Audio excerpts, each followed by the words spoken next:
Any questions?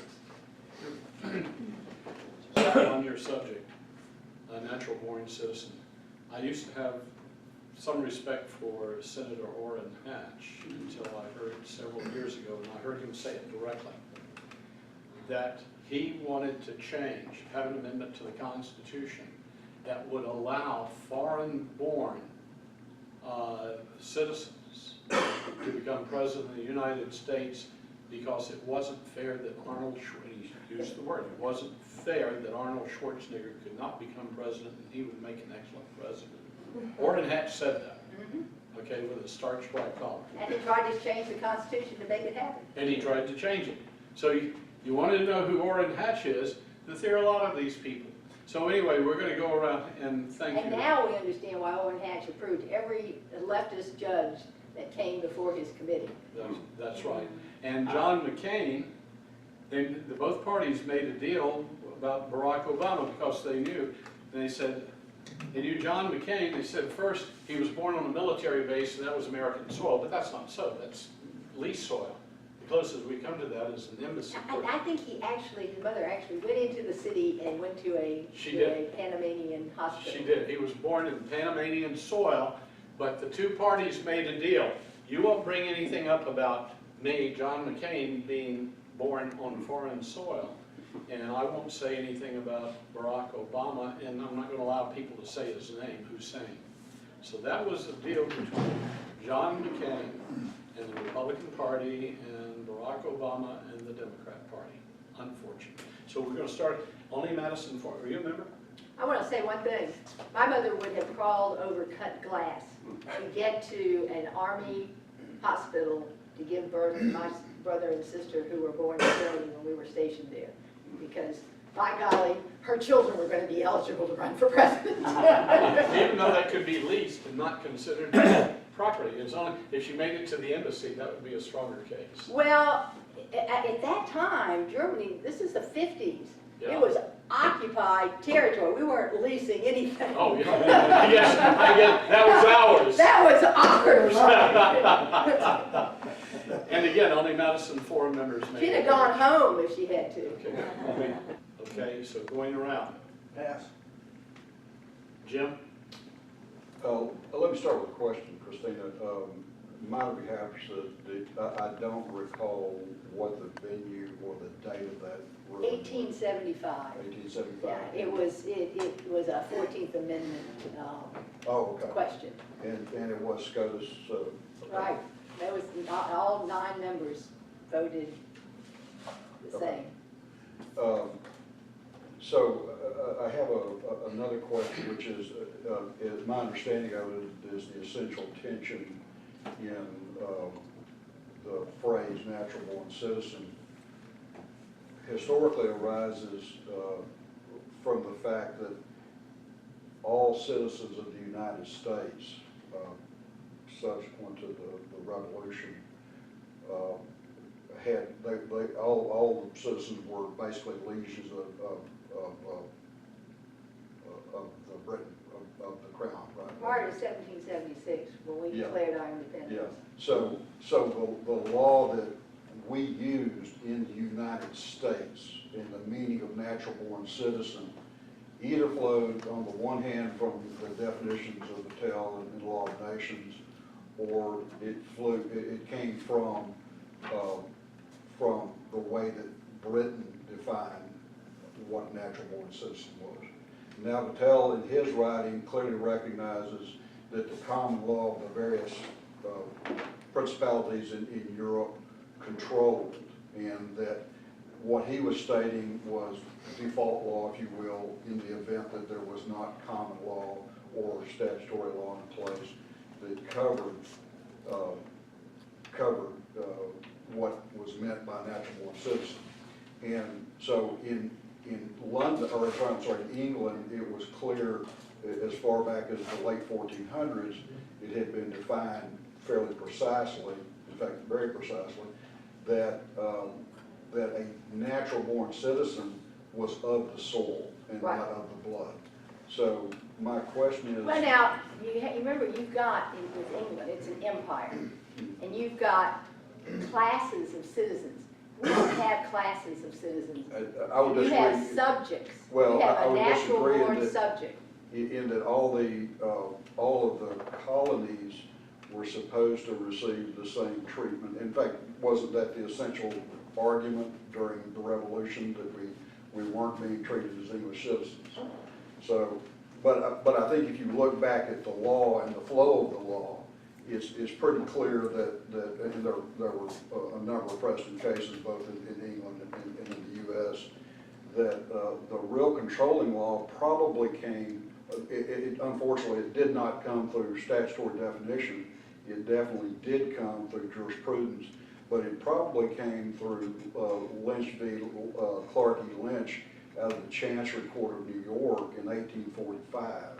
And so, recognizing that there was no other precedent law that was on point, and in fact, in that I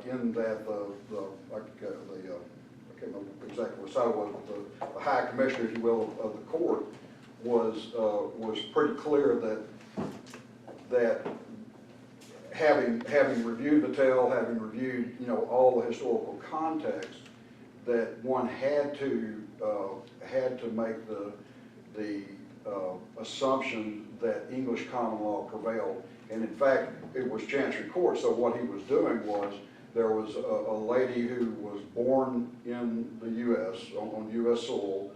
Her parents were living in Ireland, but of English descent, so they were Englishmen, if you will. And so they stayed in the States for 4 years. The father acquired property, moved back. The property ended up being worth a great deal of money over time, and this was the early 1800s. And so the property became worth a great deal of money, and then another cousin from Ireland, same name Lynch, came over and laid claim to the land because of the value. And this case determined that no, this young lady whose father had acquired it and since died was the heir, and she was the heir because she was a natural born citizen in the United States. And that would be consistent with what English law was at that time. But we don't follow it. I don't think the court was wrong. We don't follow English law. We don't follow English common law. Well, all of our law comes from somewhere. I would argue that it definitely doesn't come, while it may come from Justinian Code. It comes from the Constitution. I know, but the Constitution does not define the term natural born citizen. Nor did John Jay in his letter to Washington avert to that natural born citizen. He didn't say where that term came from. So the question is, what did, and nobody knows because none of us were there, but what was, you're making an assumption, I believe, and I believe that many people have made that assumption, that Vattel was controlling. I don't think Vattel was controlling, because if you looked at all of the law that was adhered to in the American colonies, it was English common law. I think our forebears were shocked when they were treated as British subjects and not as British citizens. And as British subjects, our men could be taken off of ships and impressed into service. We were treated as subjects, not as citizens. We didn't have representation in Parliament. We were subjects. Yes, and we and wanted that was to the end essential. that. That's right. That was the essential tension. So it's not that we disliked English common law. In fact, we used it. That's all we used basically. In American common law, what else is it built on? It is certainly built on English common law. The Constitution is not English common law, and there are 4,000 words in the Constitution. Every single one of them did not have to be defined. That's It right. was But known you to have to people. you have to look to what is the most likely source of that law, not Vattel, because irrespective, why was Vattel there? It was pretty clear why Vattel was there, because it dealt with piracy on the high seas. There was plenty of conversation about piracy on the high seas and how the law of nations would apply there. But even Vattel said, if the common law is, the common law is controlling, And we certainly did not No, move that's not into. what he says. He says, No, he you did. can't be anything other than a natural-born citizen. Go back and If your read, go down parents- to the following paragraphs, he is absolutely clear that if a principality, and this makes absolute Sure, sense you if you can think do what you about want. it. You think about at the point in time, what Europe was really composed of, it was a set of principalities, basically. And it would have been the case, in fact, he makes the case, that if I lived in Berlin and I wanted to go to Munich, well, I couldn't because it was a different country, basically. So, you know, that's kind of where he was at that point in time. So I would encourage you to go back and reread and rethink that, but look at Lynch v. Clark, or eventually Lynch v. Clark, 1845. All of these kinds of arguments can be made, and that's why we need to pass a bill. I In absolutely South agree. Carolina, Absolutely in agree. Georgia, the first person who's turned down for the ballot will go straight to the Supreme Court. We don't have a sitting, non-natural-born citizen president. The court will hear it, and we'll get, I think, a reaffirmation of the minor decision. You think it'll be the Chancery's Well, no, decision? and I make no, well, but I know, but recognize again that while minor behalf may have ignored the Chancery decision, even today, in the absence of precedent law in a federal court, any state law, and this was definitely state law, it was the Supreme Court of New York at that time, any state law is equivalent to federal law. So, Well, I don't know what the court will do, but it won't be like minor, where this is not the issue in the case. It is not the central issue of the case. If it was the central issue of the case, the court would have done more research. well, yeah, Would have had more and information. in fairness, in both minor and in Lynch v. Clark, it was dicta in both cases. Neither case revolved around Right. what natural-born citizen meant. So- So your point's absolutely right. What needs to occur is we need natural-born citizen either in preamble or elsewhere to be clearly defined, so Right. statutorily. I think this conversation is a great conversation for the Madison Forum, but it's extending too long, and there are other folks who want to ask. And Christina, I apologize, I didn't give another recognition before. Christina is the former U.S. House historian appointed by Newt Gingrich. Okay, so she has another title, former title to her It name. makes me the honorable. Does it make you the honorable? So we would call you the I think honorable. they'd have to have a congressional resolution that I was dishonorable. But anyway, Chuck Schumer might do that. that was a great exchange, and that would be worthwhile just for a Madison Forum symposium debate. Well, yeah, it probably ought to be done in writing because there are so many threads. And I don't disagree, number one, I don't disagree with Tell. That's not my disagreement. My disagreement is because it's an unknown. It's not Where were nailed we really down. at that point? It's not nailed down. Where were we at? And I have a different opinion based on my reading of that case particularly, but just generally realizing there was this vacuum of understanding after 1870 or 1875, whatever. So. And then again, to recognize that there was a court hearing in Georgia on the status of Barack Obama's birth. Okay, and that's the only time in this nation that this issue has gone to court, and it went to the lowest level administrative Georgia court that there was. It was well attended, but not well covered. The media wouldn't cover it. No television stations would cover it. It was covered on the internet, and but people came as far away from California, and this is where all the evidence was introduced and sworn testimony. Kevin Richard Powell was the plaintiff. What? Oh, yeah. But anyway, so there, and Barack Obama's attorney responded. David Weldon, Madison Forum member, brought the case. Right. And he wrote it up himself, and he's not an attorney. And so he lodged the complaint. We had a 10-day period between when a candidate for office for the presidency, an elector, meaning the citizen voter, can challenge that, and David Weldon did. And he did that based upon the presentation of another Madison Forum member on this subject. So the Madison Forum does have some of our own little monuments of standing up for good government.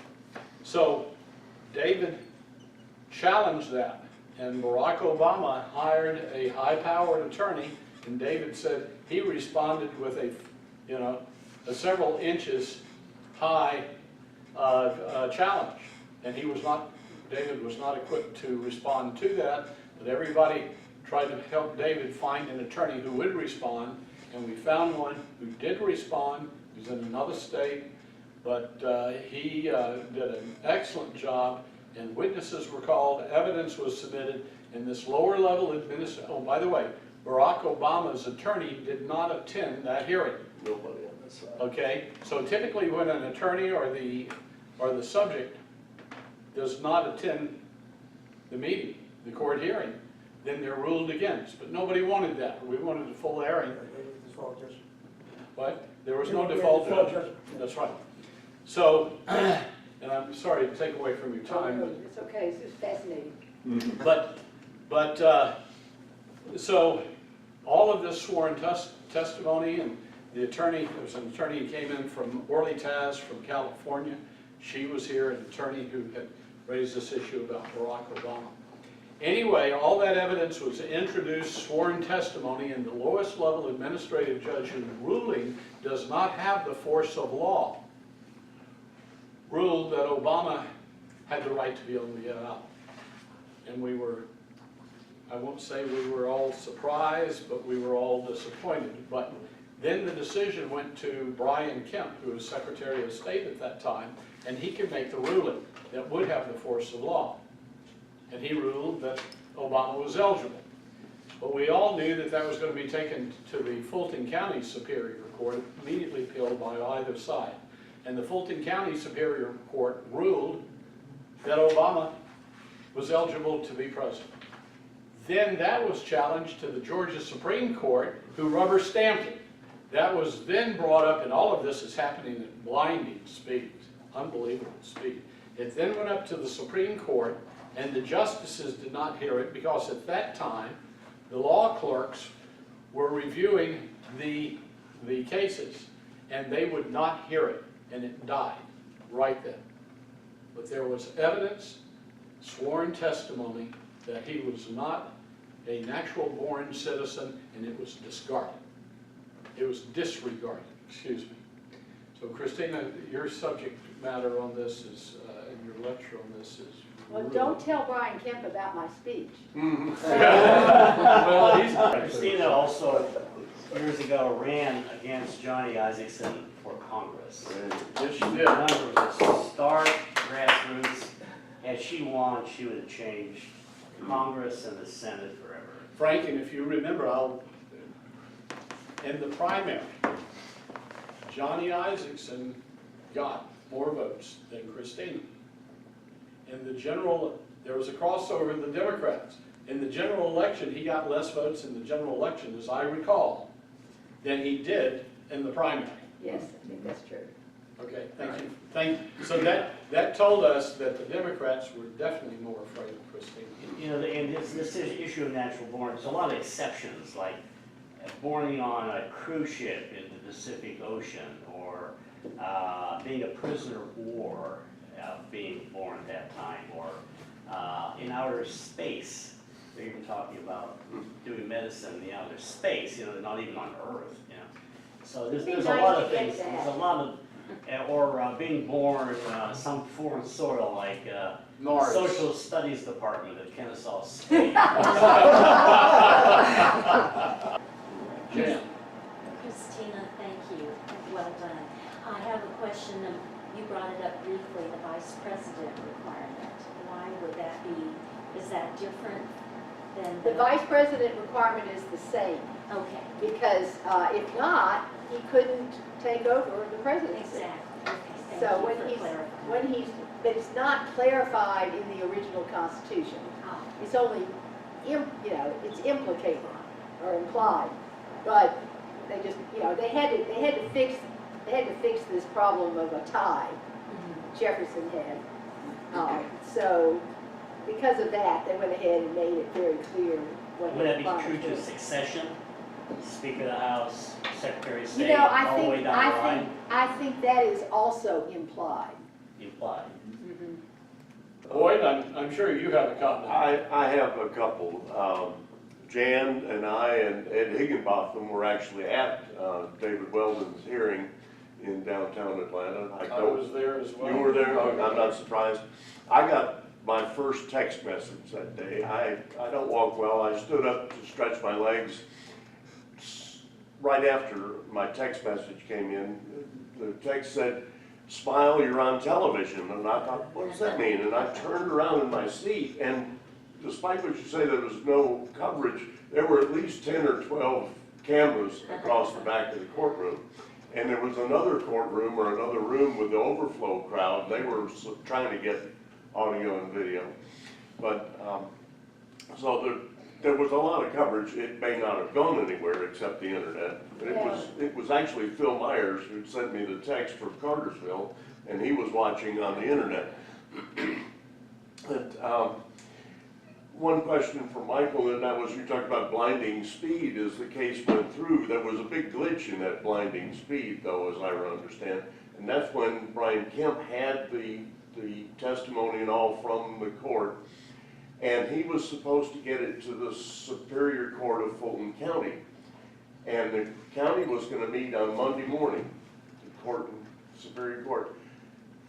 Kemp's staff put the results in the mailbox on Friday afternoon before the Monday morning. So that's another chapter for at least a footnote. I've heard about that. Now, I misinterpret a lot of things over time. Much of it's my inability to read well. But one of the things I misinterpreted, I think, was what the subject of today's meeting was, or presentation was going to be. It's not your fault. And, oh, it's not my fault. Oh, well, I don't expect you We to. know exactly what happened. Okay, well, I don't expect you to go through a whole nother presentation, but I do want to bring up the fact that I think it's terrible that people come here, women come to this country and have children, and that we interpret that those children are citizens of this country. And I think, if I'm not terribly off base, that around 1950, it became acceptable, or somebody contorted the law to say that anybody born here was a citizen. And I understand the Chinese fly women over here all the time, and we know that the Mexican population comes across the border. There is regularly. no way that you can say that a pregnant Chinese woman gives birth to a child who is under the jurisdiction of the United States. Just see what happens if she's arrested and that child is arrested, how fast the Chinese ambassador gets involved. This is his citizen, a future citizen, and, you know, what the heck are people doing? No, international, you know, we are not governed by Bruce solely. Boyd, I believe that started happening in the 1990s after Bill Clinton became president. The word, Actually, there was a case in the late 1800s in front of the Supreme Court that defined that issue. there were two cases in the 1800s. It would not have covered, that's the Wong v. Yark. It wouldn't have covered a case like this because it says established, the parents are established, longtime residents of the United States with no intention of abandoning the country. Yeah, I think intention is probably where it all boils down to. The writers of the 14th Amendment, you can go to the Library of Congress, and I've given lectures on it, and I give their names. They state, one of them stated, a foreign traveler, say from Ethiopia, coming here and having a child, that child would not become a citizen of the United States because they're not subject to the jurisdiction of the United States, meaning they're still subject to the laws of their nation. And that person couldn't be drafted, that person couldn't serve on the court, etc. So, but that was all spelled out in the discussions on the 14th Amendment in Congress. So that documentation is there, and I give speeches on it with the quotes. So it's well established, it's there, and you should go back to our justices should go back to the original meaning and the intent of the law, and they use the word interpreted. Forget about interpreting, how about applying it? I don't think that there was any authoritative decision made and promulgated to the State Department. I think the State Department just started giving out passports. They just said, well, this is obviously a mistake that we have not been doing this all along. We should have been doing it since 1868 or whenever the 14th Amendment was passed. But we can start doing it now and just But start that was handing done out under a passports. specific president who agreed with it. So, and that president, I believe, was Bill Clinton. I may be wrong on that.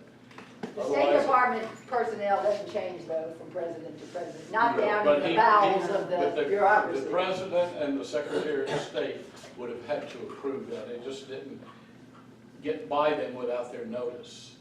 Because we noticed, Think about it, the Bushes were globalists too. well, that's true, they are globalists, so it could have been under Bush. What point of information on what Boyd just said? Yes, I studied international law in law school. If you're born in a foreign country from American parents, in order to be an American citizen, you have to register your birth with the consulate. That's right, If you don't do that, you're a subject of that country. that's right. well, Jim, you're a good one to answer this. Cruz was born in Canada. His Yeah. father was a Canadian, a Cuban citizen, so therefore, would he have been, Cruz been a Cuban citizen as well, recognized by Cuba? In any case, we Yeah, have you're US right. citizens. All right, his mother was American, but had moved to Canada Yeah. and had achieved Canadian citizenship, and she never registered Cruz as an American citizen.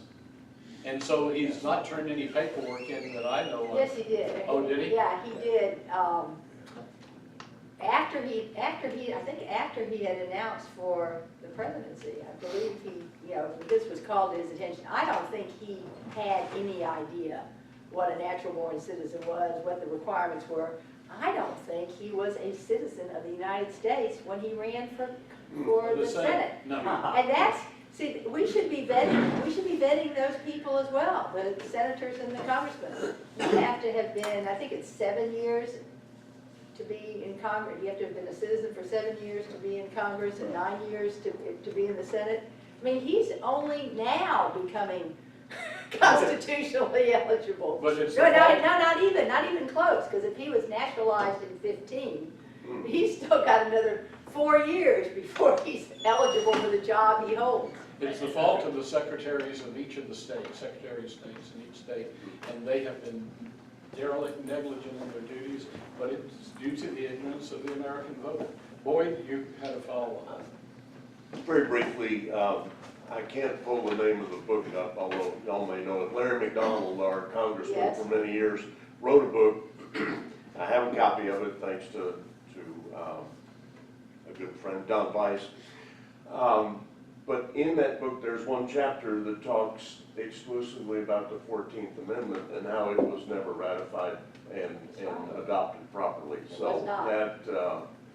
that, Georgia didn't ratify it. no, that I'm not raises. aware of that. How many states ratified it? I don't know. Actually, not enough to fulfill the requirement, but I believe it was Secretary of State, and don't quote me on that, but one high official said, well, it may not have been ratified, but we're adopting it. I think they sort of took the attitude that they didn't really need the southern states ratification because we were Yeah. only sort of marginally part of the United States. Christina, what is the oath? The oath for the Yeah. president? Yeah. I mean, the words, I mean, what does it mean? Like, it's something we always take for granted. Now, for example, if you have an allegiance to a socioeconomic philosophy like Sharia law, I which would you think- cannot get away with. I would think. Does that negate an oath? I mean, just what is the oath? I mean, don't think a devout, well, of course, they've got that little back door. Sharia law allows you to lie to the Yeah, infidel right, Yeah. right. in order to advance Sharia law. It means that it is your responsibility as president to preserve and protect the Constitution. You can't do that without preserving and protecting the United States and its citizens, because you can't have a country with no population. It's a great big responsibility.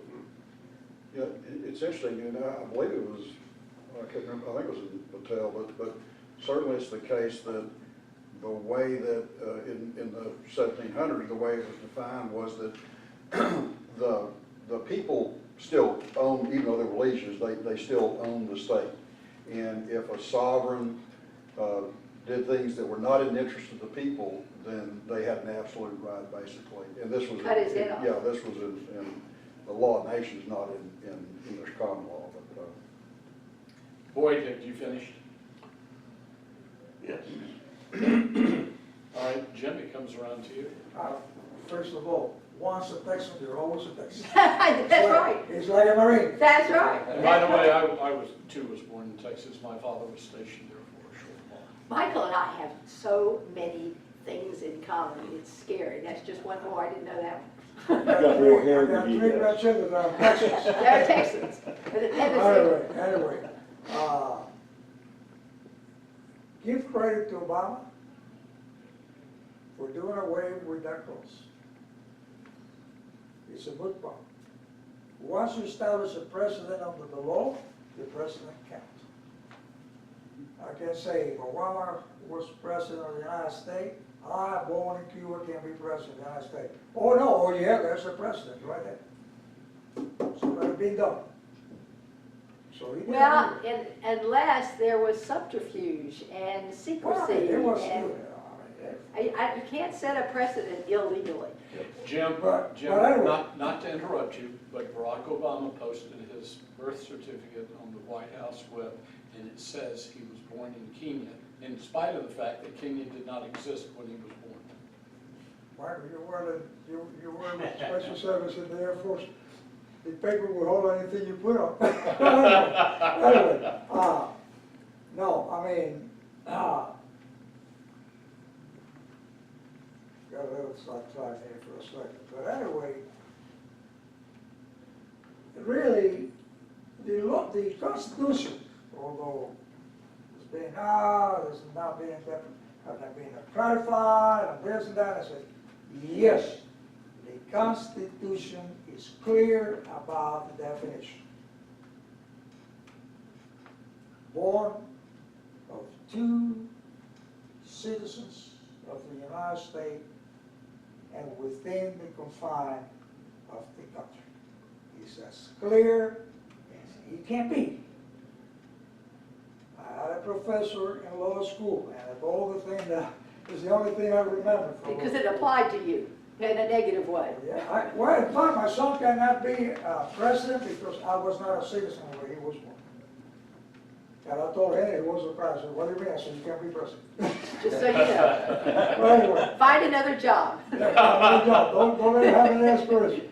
But anyway, no, I mean, what that law professor said is the only thing that remained in my mind when I went to law school. He says, it's not what the law says, it is how it is interpreted that counts. Yeah, Thank you. that's right. And the left is very good at reinterpreting.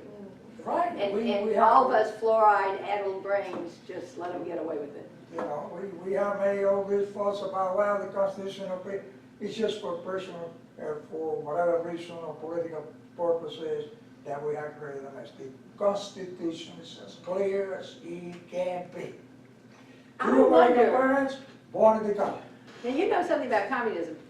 Do communists buy bottled water for their children? That's right. Do communists buy bottled water for their children? Something I've always wanted to know. With no fluoride.